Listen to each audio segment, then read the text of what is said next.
What's up, guys? I got some more Battlefield 3 news for you guys, this time concerning voice chat, MCOM stations, Destruction 2.0, reviving, and the resolution for Battlefield 3.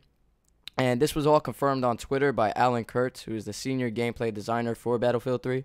And the first bit of information is regarding both MCOM stations and Destruction 2.0. And basically, somebody asked him, does that mean buildings crash down like Bad Company 2? I really did not like how the MCOM station was destroyed because of this.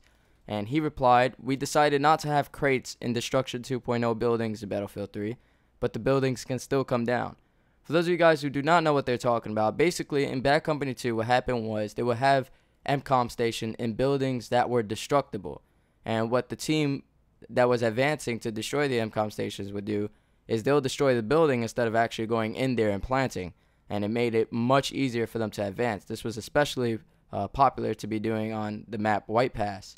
And that they patched it, but before the patch, it was just insanely impossible to defend on White Pass, because if you lost the first base, you pretty much lost the game, because every other building, every other MCOM station could be destroyed by destroying the building.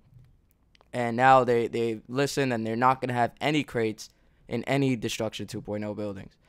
The next bit of information, the guy asked, will there be any way to communicate via voice chat with other squads other than your own squad? And Alan Kurtz replied, voice chat is by default for the entire team. You can then pick different channels. So this is a great feature. I really did not like the fact that you cannot communicate within different squads in Bad Company 2. What a couple of friends of mine used to do is that they used to be on Skype, all 8 of them, and they used to be 2 different squads, and they'll communicate via Skype.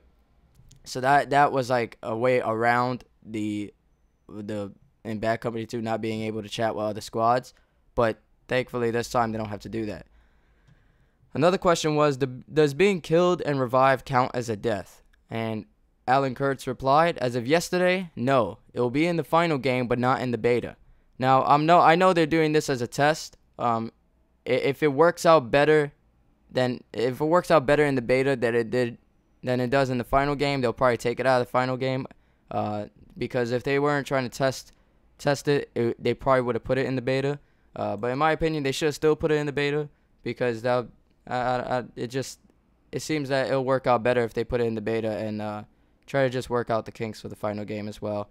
The last bit of information, I can't see the question, but Joanne Anderson, which I don't even know who that is, but they definitely work for DICE, stated that Battlefield 3 is 1280 by 704 on both PS3 and 360, and that removing a few lines from 720p saves a good perf and memory for us. So for the Xbox and PS3, the Battlefield 3 will be in 1280 by 704 and not 720p, but 704 is pretty close to 720p, so it's not really that much of a difference. But if they were to put it at 720p, apparently there will be lines at the top and bottom, kind of small, but still annoying, because those of you guys who played Battlefield in standard definition, not HD, you know how you have those big black lines. Those were definitely annoying when playing. A lot of other games that didn't work out that way, but Battlefield definitely did. So that's all the information I got for you guys today. I hope you guys enjoyed this video and found it informative, and if you do, please click the like button, as it does help out my channel, and also subscribe to my channel for more videos in the future on Battlefield 3. And until next time, guys, peace.